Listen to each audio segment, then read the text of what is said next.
Okay भाई, हमारे साथ समी भाई हैं यहाँ पर। 7.12 द नोजल ऑफ, अरे वो कहाँ गया मेरा माउस, ये रहा। समी भाई नज़र आ रहा है? Yes. The nozzle of impulse stage of a turbine receive steam eight 15 bar and 300 बार। ये इनलेट ऑफ नोजल है और ये outlet of nozzle 10 bar pressure दिया हुआ है।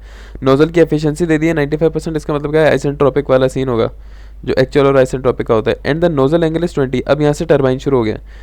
अल्फा गिवन है आपको 20। The blade speed is that required for maximum work and the inlet angle of the blade is that required for entry of the steam without shock. ये पता नहीं क्या है।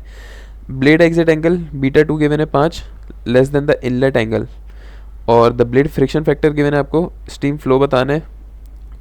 Calculate for a steam flow of, ये mass flow rate दी हुई M dot, उसके लिए आपने एक्सियल थ्रस्ट और पावर मालूम करनी है और एफिशिएंसी। बहुत आसान सवाल है। समी भाई ये बता सकते हो ये क्या मांगा, द ब्लेड स्पीड वाला? ये क्या कुछ है इन्फॉर्मेशन इसमें? नहीं यार, तकलीफ थी। मैंने कुछ इतनी खास तो नहीं लग रही। तो यहाँ पर सॉल्यूशन आ जाते हैं। ये क्या गिवन है, आंसर है क्या? 3038 क्या है? नहीं, ये पता नहीं क्या है। ये लाइन पढ़ फिर से, इसमें क्या? कोई इंफॉर्मेशन गिवन है? हाँ, ये वाली। The blade speed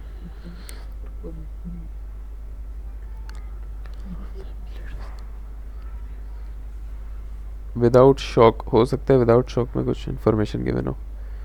शायद जो वहां से निकल रही है वेलोसिटी वही पहुंच रही है इनलेट पे या कॉइन के ब्लेड पे। हाँ, ये भी हो सकता है कि चलेगा। नोजल से टरबाइन तक जो आ रही है उसमें कोई लॉस नहीं है। तो ये नॉर्मल हमारा ट्रायंगल बन जाएगा। सबसे पहले तो नोजल सॉल्व कर लेंगे और फिर हम ये ट्रायंगल बना के सॉल्व कर लेंगे। तो ट्रायंगल से पहले हमने नोजल सॉल्व करनी है, ठीक है? ट्रायंगल से पहले नोजल, और नोजल के लिए हमें क्या चाहिए, V1। ये क्या है ना, नोजल, हाँ। ये इन लोगों ने यहाँ पे देखो V1 निकाली हुई है। तो वन हमें निकल। क्या चीज़ निकालनी होती है, मेन चीज़ V1 है हमारी। ओके, तो यहाँ पे नोजल देखते हैं, ये इनलेट है और ये आउटलेट हो गया नोजल का। सही है। इनलेट पे आपको P1 T1 गिवन है। इसका मतलब क्या है, S1 भी आ जाएगा आपका और क्या आ जाएगा, H1। H1 आ जाएगा, ठीक है? और यहाँ पर आपका प्रेशर 1 गिवन है, P1। ये आपकी बनी हुई है 15 बार से 10 बार, 15 बार से 10 बार। ये आपकी नोजल की वो बनी हुई है 1 से लेके, ये आइसेंट्रोपिक और ये एक्चुअल यहाँ पर आएगी। ओके, अब हमें पता है कि आइसेंट्रोपिक प्रोसेस है ना ये। नहीं ना, एफिशिएंसी दे दी पहले, efficiency- मतलब वो सॉल्व करना होगा ना आइडियल, फिर एफिशिएंसी की मदद से एक्चुअल निकालेंगे। तो आइडियल जो हमारी ये जा रही है, हमें पता है S1 बराबर है S2S के, ठीक है? तो जब हमने मोलियर चार्ट से P1 T1 पर S1 और H1 निकाल लिया, तो हमें पता है कि S1 बराबर है S2S के। इसका मतलब ये है कि दूसरी साइड पे हमें क्या मिल गया, प्रेशर के साथ S भी मिल गया, S2S। ओके, हाँ 6.9224 हमें मिल गया। तो दो चीज़ें मिल गई। वापस जाएंगे मोलियर चार्ट पे, यहाँ से हमें H2S मिल जाएगा और क्वालिटी अगर रिक्वायरमेंट हुई तो निकाल लेंगे। अब हमारे पास आइसेंट्रोपिक इंथैल्पी आ गई, जो कि आ रही है मुझे नहीं पता क्या आ रही है, जो भी आ रही है आइसेंट्रोपिक इंथैल्पी फर्स्ट करो 90 आ रही है। तो हम क्या करेंगे, हम इसको एफिशिएंसी के फार्मूले में डालेंगे। एफिशिएंसी का फार्मूला होता है H1 minus H2 actual upon H1 minus H2 isentropic. यहाँ से हमारे पास एफिशिएंसी हमें गिवन है। एफिशिएंसी ये रही, नहीं ये तो फिर 95। ये रही 95 एफिशिएंसी गिवन है आपको। और H1 आपने निकाल लिया, S1 ये P1 T1 से, और H2S आपने यहाँ से निकाल लिया, तो H2 एक्चुअल आ जाएगा आपके पास। अब एक्चुअल इंथैल्पी आपके पास जब H2 निकालोगे तो उससे क्या फ़र्क पड़ेगा, H2 इंथैल्पी निकालने से? हमें तो V1 चाहिए ना, वेलोसिटी, हमें एग्जिट की वेलोसिटी चाहिए, जो नोजल है हमारी, हमें इसकी V1 चाहिए। ओके, तो वेलोसिटी किसके बराबर होती है? ये फॉर्मूला है 44.72 44.72 H minus H। H2 minus H, sorry H1 minus H not होगा। मतलब भाई हमने 1 2 लिया ना, तो अच्छा हाँ, H1। तो हमने इसको अगर 2 बोला है, हाँ, H1 minus H। H2 minus H1 नहीं होगा? हाँ भाई, H2 minus. H2 minus H1, तो एक्चुअल में से हम ये निकालेंगे तो हमारे पास वेलोसिटी आ जाएगी। ओके, तो वेलोसिटी हमारे पास आ गई ये रही 426.63। Okay, yes. ये देखो उसी से आ गई 44.72 H2, ये आ गया। और ये अपने, यार मैं एक चीज़ में कंफ्यूज हूँ हाँ कि इन लोग इन डायरेक्ट। हैं, हाँ मैं कह रहा हूँ इन्होंने डायरेक्ट एक ही फॉर्मूले में वो लगा दिया यार इन इक्वेशन। लोगों ने ये नहीं निकाला, क्या कहते हैं, एच, हमने जैसे H2 एक्चुअल निकाला है ना, इन लोगों ने तो H2S डाला है यहाँ पर, H1 माइनस H2S। मल्टीप्लाई भी कराते ना मुझे एंड में 0.9 पर। ओ अच्छा, इन लोगों ने मतलब यहाँ पे हमें चाहिए हाँ एक्चुअली जैसे हमने सॉल्व किया वो सही है, सही है। सही सॉल्व किया। हाँ सही है। तो आपके पास यहाँ पर V1 वेलोसिटी आ गई। अब आपका यहाँ से नोजल का काम खत्म हो गया। अब आपको जो काम शुरू है वो किसका होगा, टरबाइन का काम शुरू हो गया यहाँ से। अब भाई ये क्या चीज़ है VB/V1, ये तो वेलोसिटी रेशो है ना, लेकिन यार एक मुझे मुझे लगता है यही चीज दी हुई थी वो जो लाइन निकली ना कि मैक्सिमम। यार ये सर ने कहा था ना मैक्सिमम। कोई यार ऐसे कुछ बोला था सर ने, याद नहीं आ रहा। 2 टाइम्स ऑफ बी, यहाँ ये उस वो जो लाइन लिखी है ना उसकी मीनिंग यही हुई है।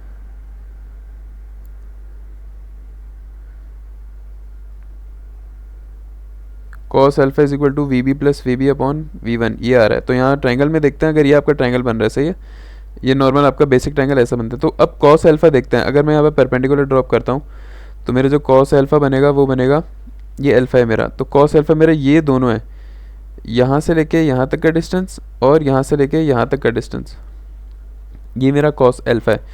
और मेरा cos अल्फा बराबर होना चाहिए बेस अपॉन हाइपोटेनस। तो बेस में मेरी ये दोनों चीज़ें आनी चाहिए, जो कि हो सकता है जो सवाल में वर्डिंग है उसका मतलब ये है कि ये भी आपकी वी बी है और ये भी आपकी वी बी है। हाँ मैं वही तो कह रहा हूँ। इससे हमारा क्या होगा, जो बेस है वो V B plus V B हो जाएगा और हाइपोटेनस क्या आपका V1। वन। तो ये आपका यहाँ पे ये रिलेशन आपका बिल्कुल यहाँ पर वैलिड बन जाता है। तो ये देखते हैं कि ये सवाल में इसका मतलब कैसे निकल रहा है, कि ये कह रहे हैं द ब्लेड स्पीड क्या चीज़ होती है, वी बी। ये कह रहे हैं V B is that required for maximum work and the inlet angle alpha of the blade is that required for entry of the steam without shock। यार ये क्या है यार, और the blade exit angle is 5% less than the inlet. इसका मतलब ये है कि जो β1 है वो 5 डिग्री ज़्यादा है β2 से। तो अगर एक एंगल मिल जाएगा तो दूसरा भी मिल जाएगा हमें। ब्लेड फ्रिक्शन फैक्टर भी गिवन है, फ्रिक्शन फैक्टर होता है VR2/VR1, ये भी गिवन है हमें 0.9। यार ये जो वर्डिंग है ये किसी को पता है तो भाई बता देना ये क्या सीन है, कि इसका रिलेशन यहाँ कैसे बन रहा है। ये तो हमें समझ आ गया कि मैथमेटिकली तो दिख रहा है क्या है, लेकिन लॉजिकली क्या है कि ये दोनों वी बी ऐड हो रहे हैं। अब हम इसको लेके चलते हैं कि हमने फिर इसको सॉल्व किया तो हमारे पास VB आ गया, V1 हमें पता था। ब्लेड वेलोसिटी आने के बाद हम क्या करेंगे, हम ये वाला सीन लगाएंगे जो बीटा के लिए हम लोग करते हैं, ठीक है।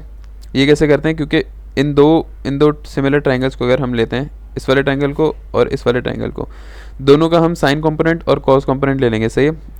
Sine β1 is equal to perpendicular, इसको मैं P अगर बोलूँ तो परपेंडिकुलर अपॉन बेस आपका VB है।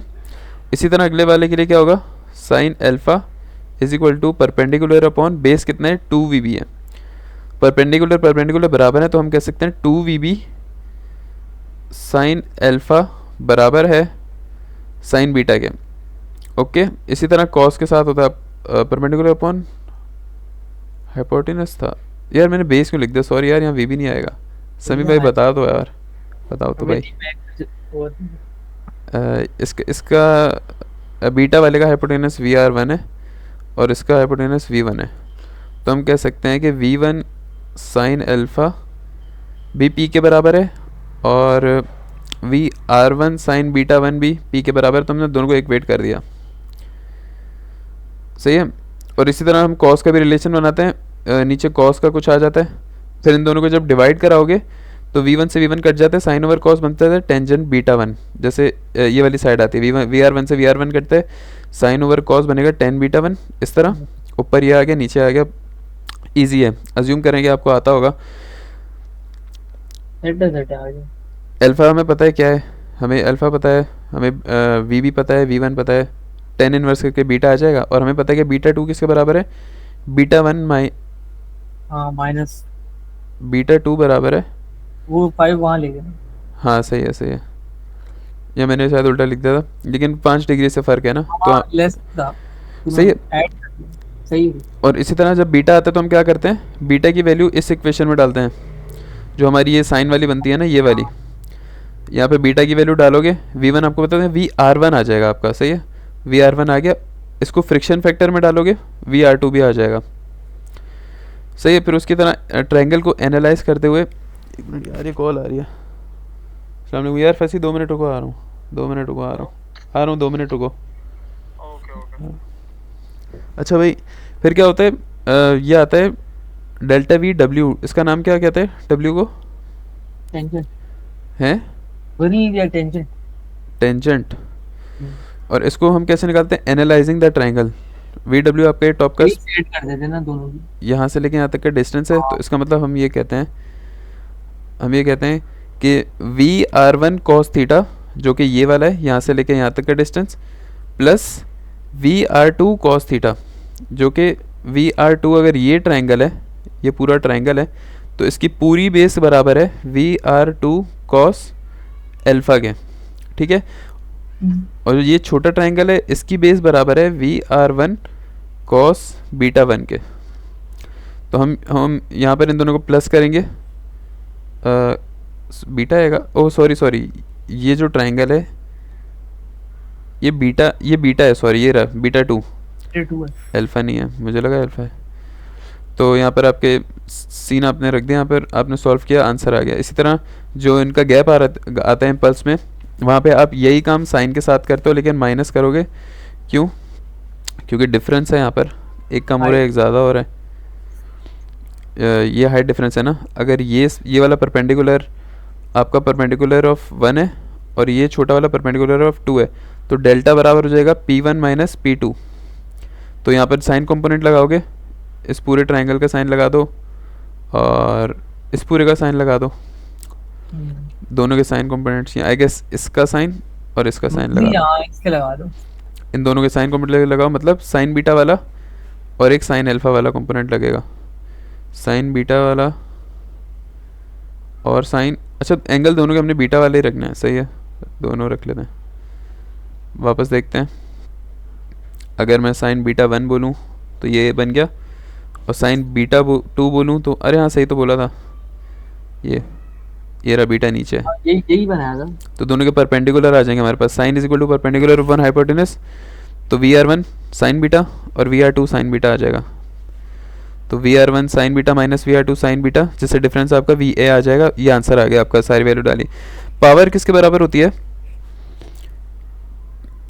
पावर आपकी बराबर होती है थ्रस्ट, एक्सियल थ्रस्ट और टेंजेंशियल थ्रस्ट। देखो पावर आपकी बराबर होगी डेल्टा एम डॉट, पावर बराबर होती है M dot into delta we.